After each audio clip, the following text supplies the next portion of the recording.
Hello everybody, it's Ross here and welcome back to the Den.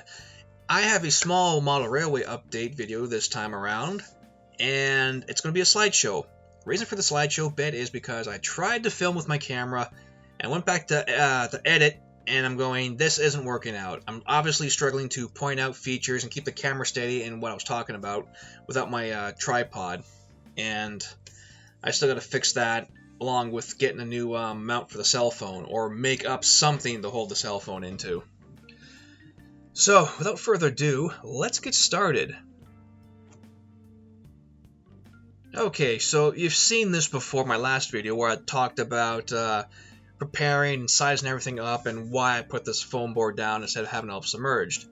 Well, in this next little clip out here, progress has been made.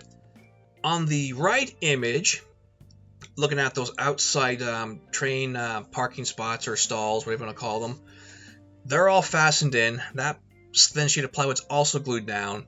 Long story short, I could not get my hands on any track road bed because of the fact that the shipping rates are ridiculous right now. Before it's $10 for a 6-pack of 36-inch long road bed, $110 to ship it. So I went and looked at the price of FlexTrack.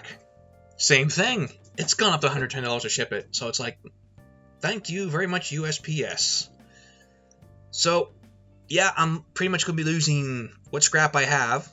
And I mean, it works. It gets that elevation. But I need stuff for my main lines, because I want my main lines to sit above the yards, you know, just to add some of that, what's what I'm looking for here, some of that differentiation between a low maintenance shunting yard to a mainline that gets more maintenance, right? And it's kind of a little bit prototypical that way too.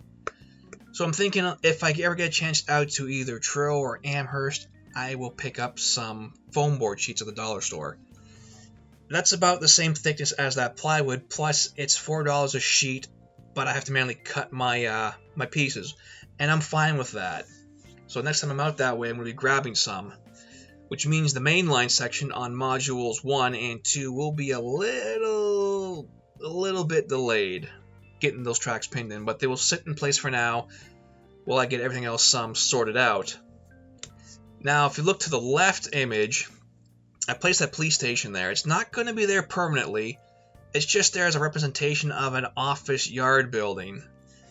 I'm thinking that and drawn a roadway around with some parking lots out front or something. But the building's kind of big for my purpose. But I am going to order up some HO stuff here shortly, and I want to get some little vehicles for scenery and just to set them down, see how it looks for scale, right? And get everything fitting out.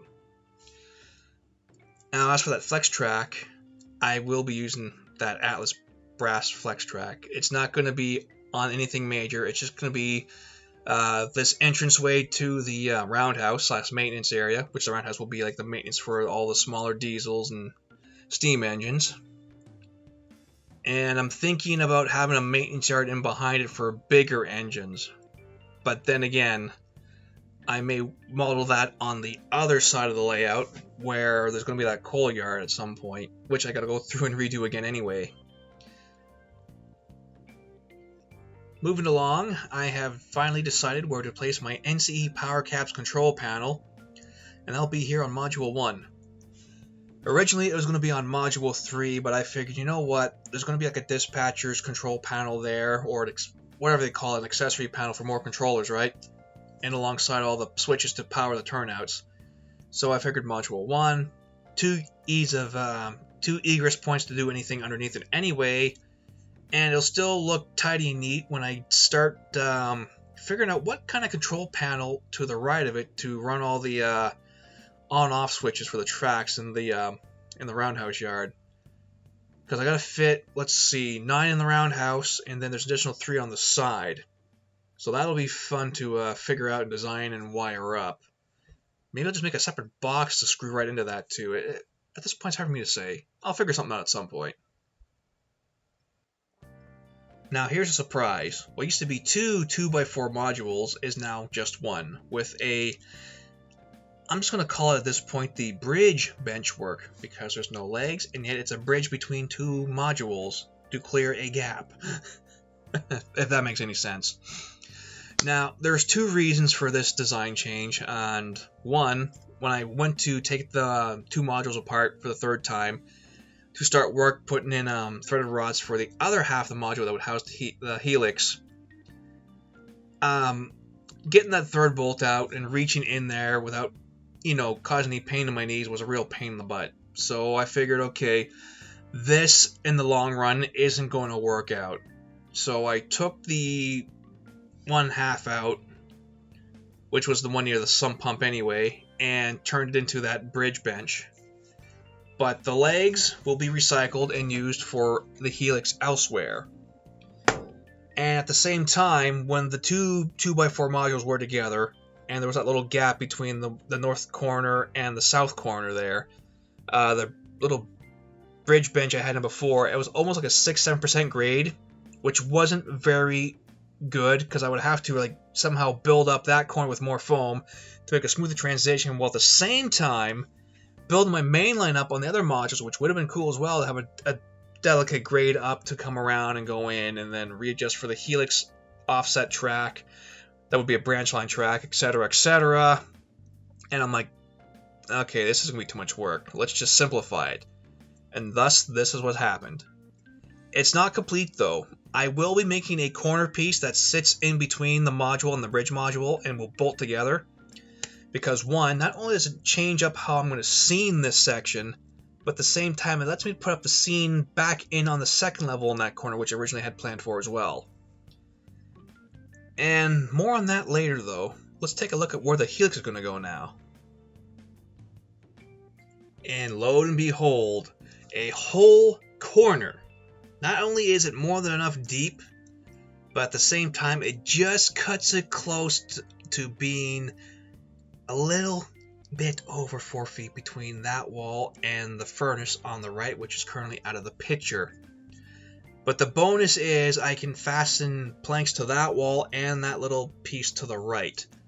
I don't know why that piece is plywooded up and insulated. Who knows how this house was back before they put the additions on, so maybe it was like an exterior wall at some point. But anyhow, yeah. So basically, the helix will be in a more permanent fashion here. There will not be any split joints. But I am going to build the framework up so I can crawl underneath and get up in the center and do any cleaning if I have to. But at the same time, it's going to be nice and dry there because it's going to be right by the furnace. Also, as an added benefit, I'm going to make sure I bolt all the legs together and the outer pieces. That way, if I ever have to get in there and take it down so I can have a guy come in and do repairs on the furnace itself, there's still access to that panel. While at the same time make it accessibly easy to remove the helix. Mostly what you could do, and I thought about this, is you can just unfasten the bottom, lift the helix up gently, move it aside. However, I have a very narrow, wide, where I'm setting up, the basement walls are narrow together with each other. You've seen that in the photos. And at the same time, the roof clearance down here isn't very high either.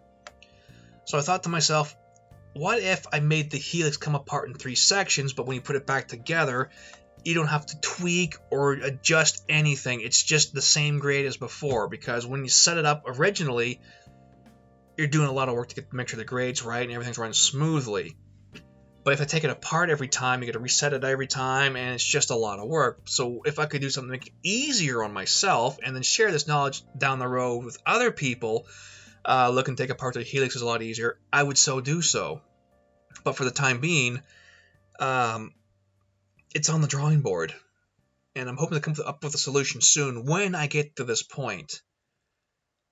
But this is pretty much it for this video now. And I hope you all have a good night.